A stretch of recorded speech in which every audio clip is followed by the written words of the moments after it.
Out of the past 11 post-election years, home sales have risen 9 of those 11 times. And while this actually happened on both sides of the aisle, there is no doubt that President Donald Trump's re-election will definitely have an impact on this housing market. And nobody is talking about this. Fortunately for y'all, I'm nobody. So today, we're going to break down Donald Trump's impact on the real estate market. I've done videos before on how we got here in housing, and I'll do another video soon on how that relates to Biden-Harris. If you've ever typed something in on Google, one thing you'll notice is Google will attempt to autofill the rest of what you're typing in. Now, it does this based on the most popular searches. So if you type in Trump's plan, the very next words that come up on Google at the time of this recording is Trump's plan for housing. Obviously, this is what is on everyone's mind. Housing in the 1940s used to cost about 2.15 times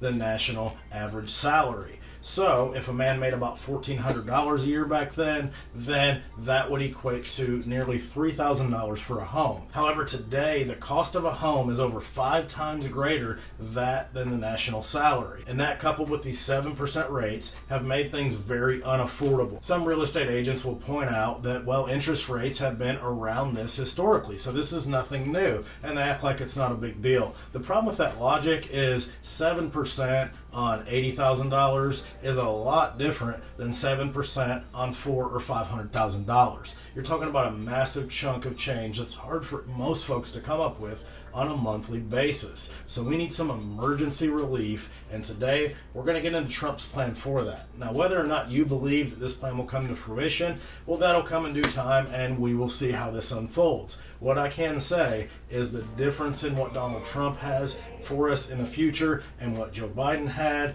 I do believe to be very different. I think that we actually have a tangible game plan now. When you have that right piece of property, whatever it might be, including location, it tends to work well in good times and in bad times. And love or hate Trump, we have to admit he's a real estate guy and a billionaire. And yes, he got inherited $1 million or whatever. I understand he didn't grow up poor. I get that. I'm not acting like he did. But what I can say is the guy did turn $1 million into billions, plural. Billions and billions and billions and billions and billions and billions and billions and billions and billions and billions and billions and billions and billions and billions and billions. And he did that in real estate. So if somebody knows how to fix real estate, it's probably somebody who took $1 million and turned it into billions of dollars in real estate. Now, the first part of the plan is going to help in all 50 states. However, it's important to note that this will be more significant in some states than others. And there's still going to be some challenges here. As to even pull this off, you have to get the local governments involved. This can happen on a federal level to some degree,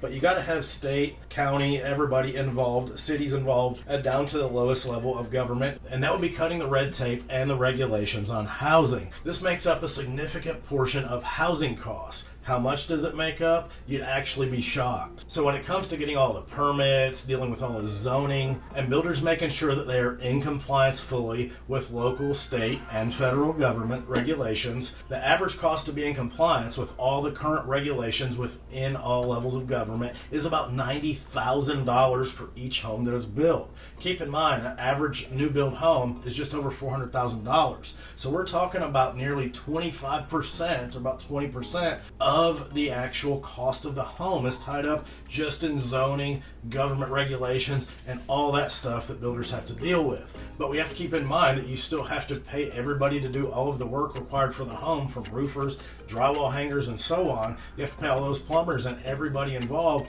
and also you got to deal with the cost of the actual supplies. So by the time the builders go through all of that stuff, they have spent a massive amount of money, and $90,000, even if we could save half that, you're talking about homes becoming $45,000 cheaper. Now, I did some research on this, and while $90,000 is the average, it's said that in some markets, the cost for some of the regulations and zoning that builders have to deal with can be up to 40%. That means $1 million home, $400,000 is tied up in regulation, compliance, zoning. So Trump's first goal is going to be to try to deregulate the industry as much as possible when it comes to these issues. California is dealing with this right now. We're trying to rebuild. The local government there has stated initially that they wanted 18 days before anybody could start doing anything, and Trump said this needs to happen now. So we see him trying to pressure local governments right before our eyes with the fires to deregulate some of that stuff to make it easier for folks to rebuild. This is the logic that Trump has when it comes to deregulation on a national level with housing as well. By cutting costs, it would open up the ability to incentivize people to come out and buy homes. We need to make it easier on builders to build. It's that simple.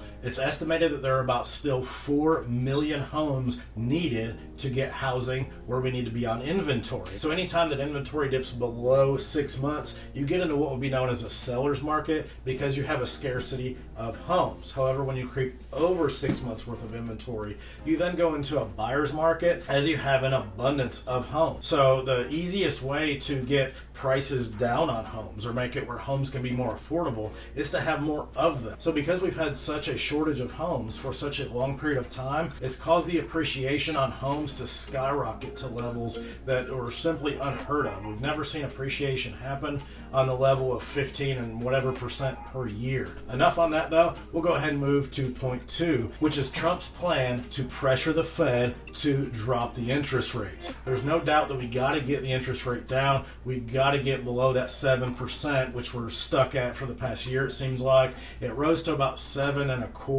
I want to say in May of 2024, and since then it has came down a little, but now we're still right at 7%. So the difference in 7.25% and 7 to most folks isn't much. The fact is it's still way too high, right? So we need to get that down. And while I will admit I think that 2 or 3% could be another nightmare, we had a buyer frenzy that time, and we also didn't have enough inventory, so it created like 2 problems there. If we can get those rates down to maybe around 4.5-5%, somewhere in there, I think you're going to see a much more healthy, sustainable real estate market. And I personally believe that's where we need to be. But I'm no economist. I do this for a living though, and I've helped a lot of folks with a lot of variety of interest rates throughout my journey. And I'm also no different than y'all. Although I'm a real estate agent, I do have to pay a mortgage as well. So I don't get a free house just because I do this for a living.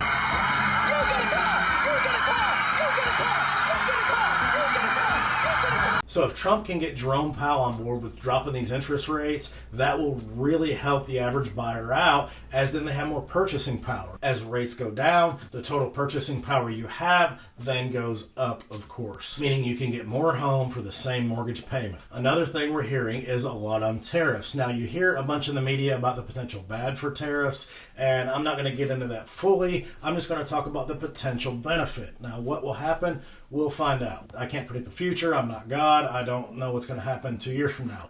But here is why I think that tariffs could play a big role in helping out. When you look at somebody like Anthony Pratt, who because of these tariffs is increasing facilities in the United States, that's going to create hundreds of thousands of jobs for folks. It's going to help bring some of what is being done in other countries such as Canada over to the United States, so then we can bring those costs down, also creating American jobs in the process. So it's a win-win. Businessmen and women in the United States are then going to capitalize on that by creating things in-house because they are now much more competitive on the cost. That can potentially drive costs down. So our lumber costs and everything can potentially go down if we're not having to do so much importing. And that isn't just with lumber, but it's with everything across the board. Housing makes up the largest sector of the United States when it comes to employment. Housing isn't just real estate agents and mortgage brokers. That's certainly a small part of the equation. You got roofers, you got drywall hangers, you got electricians, you got plumbers, you got folks pouring the footers, all that stuff. You got the truck drivers bringing stuff to the subdivisions and everything. You got the people who handle the lumber companies. You got people who source that stuff out. There's so many people involved in housing, and that's one of the reasons the costs are like they are, because there are so many components to a home and so many different moving parts within that home, not quite literally, but so many moving parts within the building process, the transaction process and everything. And those things are pretty unavoidable unless you don't want a roof or something like that, right? So we need to look look at where we can actually cut out the red tape, and that would be the actual red tape. And then the last thing that I believe Trump will do is bring about new mortgage policies. Fannie Mae and Freddie Mac, and at that time certainly for the right reasons, as it was the Wild West, and we understand what happened with the Great Recession and financing and all that stuff, but that actually caused Fannie Mae and Freddie Mac to no longer be privatized, and they went into the federal hands. That upped costs like crazy when it comes to mortgages and stuff like that in a lot of ways. So if we can get Fannie Mae and Freddie Mac back privatized, which Trump will likely try to do, that could potentially help. Another way that they can help is if they stay federal, which I'm not so sure would be a bad idea. It's above my pay grade. But if they stay in the hands of the federal government, Trump can then impose certain deregulation practices, certain things that's going to make it easier, certain policies to help folks get a more attainable mortgage. Now, we don't want the Wild West where we were in 2007, where it's like you could just randomly say you make $1 million and go get a home and no one checked that out really good. A lot of the problem with Fannie Mae, Freddie Mac, with what went down in the Great Recession was due to those folks actually being deceived. They had these folks believing that these were good mortgages being written when really they were a bunch of bad mortgages. So it was much more about deception and less about Fannie Mae, Freddie Mac being privatized, okay? So that did certainly create some problems. So I don't know where the middle ground on that needs to be, but I think if we can get these entities much more privatized or to get additional incentives, we can then pass that on to the home buyer. So that is it, y'all. I'm Chris Overbay, the Blue Collar Agent, bringing you Trump's impact on the real estate industry forward, my predictions for that in 2025 and on. Reach out to me if you're looking to move to the Knoxville area. I would love to chat about your real estate goals here in East Tennessee. Keep in mind we are one of the top 10 markets to watch according to the National Association of Realtors. We are in the top search for Realtor.com, as well as one of the most affordable places to move to and to do business at. So we're a top spot in the nation and a lot of metrics, and if you're looking to move to the area, I would love to chat about what Knoxville has for you potentially, and maybe some reasons why Knoxville's not for you. You know, the allergies are horrible here, the traffic has only gotten worse, and hey, we do have our problems too. So anyway, I hope y'all have a fantastic week, and I hope to see you on the next one.